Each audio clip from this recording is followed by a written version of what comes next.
Good morning! Today, maaga kumising si Mame. Natutulog pa kami ni Kuya. Pupunta siya ng palengke kasi. Wala na kasi stock doon sa ref. Gusto kasi ni Mame palengke ng maaga.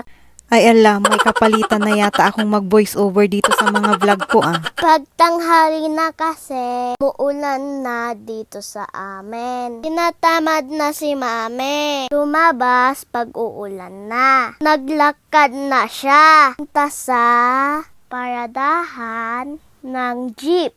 Doon siya sasakay. Papunta sa palengke. Dito pala mamalengke si Mame. Bumili siya ng gulay, fish, chicken at meat. Bumili din siya ng pasulubong ko, yung rambutan. Favorite ko kasi yon. Dalawa kami ni Kuya, nag-share kami. Natapos na lahat, nabili ni Mame ang mga kailangan amin. Uwi na siya agad. Sinundo na siya ni Kuya doon sa baba. Bigat kasi. Yun lang. Bye-bye. Thank you for watching. Please follow us and share.